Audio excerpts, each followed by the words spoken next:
are back on the Morning Brew with Friends with our friends CJ and Alyssa from, you guys from the University of New Mexico Health Sciences Center. And you guys are doing a very cool new study for alcohol use in basically older folks. So tell us a little bit about that first. Sure. So what we're doing is a study looking at an alcohol treatment for people who are over 60 years old. Is this a growing thing? Is this a, like, I don't think of, when I think of alcohol abuse, I generally think of, like, you know, the college kids. Exactly, and that's what the focus has been for so many years, is that we focus on the binge drinking, the college, the people who are 20 to 40, and really honing in on that population. And the people who are 60 and older, we really are pretty underserved, haven't received a lot of attention. Wow, is alcoholism a serious problem for people that age? A growing problem, for sure. Really? Yeah, because people at that age, there are a lot of transitions happening. So there are, maybe people aren't working. They don't have the same responsibilities that they had before. They have an empty nest. They have an empty nest. And so then to have a lot of time on their hands, maybe 2 drinks turns into 3 and 4 and 5 and 6. And so then suddenly there's a problem. And so that's really what we're trying to target, making sure that people really spend the rest of their life the way that they want to. Very cool. Well, I know that you've studied addiction for a long time. I have. CJ, is that how you got into this? So I'm a research coordinator for the project. All of my work experience is in behavioral health, so the behavioral sciences. Worked for UNMH, worked for UNM. But yeah, so this is actually my first kind of experience working on a research project, working in research. But yeah, we're definitely, we're all very, excited, about the opportunity to be able to, offer services, to this particular, age group.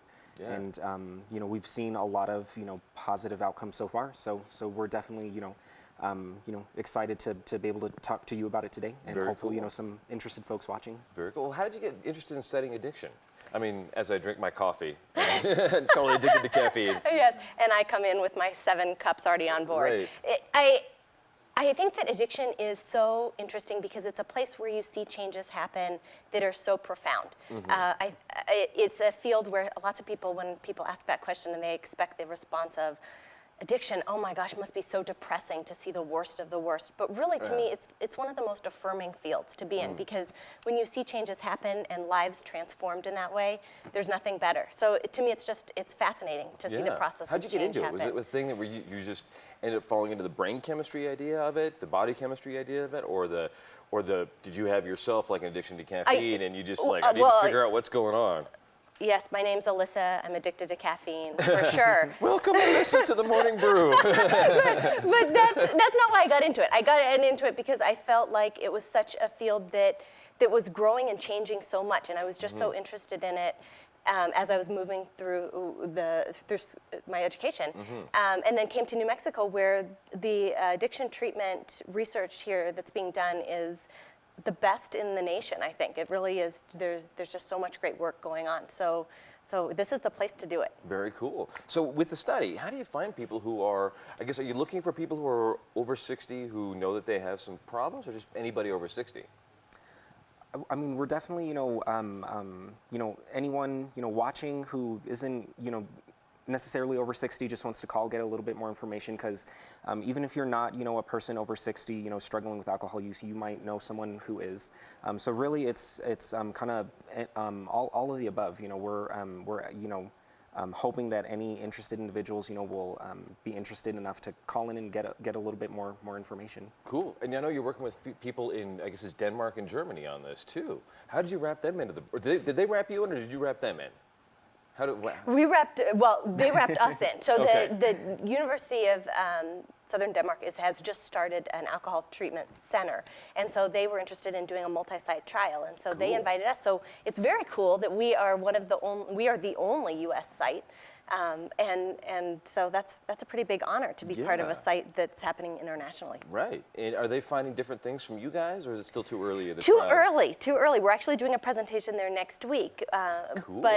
But just looking at baseline stuff, so looking at just how people are when they first come in, and so not a lot to report yet, but but I think what we can report is just these anecdotal reports of what's happening when people are coming in for their follow-ups, and CJ's doing these assessments and finding out that they are really getting a lot of benefit out of this. Cool. Just even the assessment, they're finding they're getting some benefit out of it. Oh, absolutely, and you know, like Alyssa said, you know, kind of being there, you know, on the ground and you know, working with these folks, you know, day to day. Yeah, seeing a lot of, you know, positive change and positive outcomes for sure. Very cool. So we have a couple of phone numbers people can call. And Yes. these, if you know somebody or if you yourself want to reach out, this is the good number just to call. And is that one of your cell phone numbers, I think? Yes, yes. So what'll, you know, so what'll happen, you know, so this number that's up on the screen right now, you know, like I said, you know, anyone who's interested, you don't necessarily have to be 60. You could be calling for, you know, a grandparent, a parent, a friend, a neighbor. You know, what'll happen is you'll give this number a call, and you know, we'll walk you through the process. You know, myself and our other research coordinator, Sandra, you know, we'll walk you through the process of, you know, getting started with the project. So yeah, so definitely, you know, give us a call for sure. Very cool. Well, you mentioned that the field of addiction, I guess addiction medicine, addiction research, I don't know what the best place to call it is, but you said it's changing. How so? What are people finding out? What are researchers discovering? Oh, that's a great question. I think that we're realizing that the interpersonal relationship really matters. That's one thing that I think we've really noticed is Between the addictee and the addictee, or the addictee and a provider. professional? So, Okay. so for so long, the field was really just shame-based, and if you have a Right. problem, if you don't have a problem, we're Doesn't going that to just kick you make to the people bottom. hide it? Well, of course, anyone, but then the label would come back with you're in denial. And so Right. what we're really doing in this program specifically is testing something that's very different.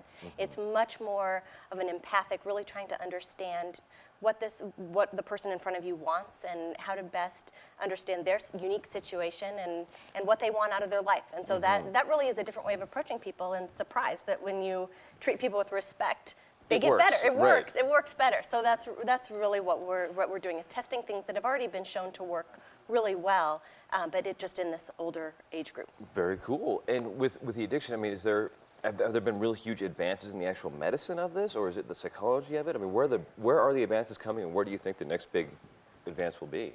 I think they're coming from all directions. I think that behavioral treatments, pharmacologic adjuncts as well, but I think it really comes back to so much about meeting the person where they are. And so one of the places where I think that it's really moving is in where these services are delivered. Oh. For a long time, it was you have to go to the specialty treatment program. The Yeah. waiting list would be, someone would call and finally be ready to make this change, and then they would hear, you're on the waiting list, we'll call you in a couple months. Right. And then they would go back to drinking even Yeah. more Well, than I they got 3 months to really get my drink on. Well, exactly, and that really was found in the literature. that- Really? Yeah, people, if you're Wow. stuck on a waiting list, then you just think, you know what, I might as well just use this time Wow. and drink as much. So moving it into healthcare is really where it's going. Excellent. Well, let's get the number again one more time here, because anybody can call that if you are age 60, or if you know somebody who's 60 and older who might want to be in this interesting, really cool project. Come back and tell us about what happens and what you guys find out. Sure, we'd We love love it. All of the Morning Brew with Friends. We'll be back and we'll talk about the new Zagster BC bikes and the bike share. It's fun, right? Excellent.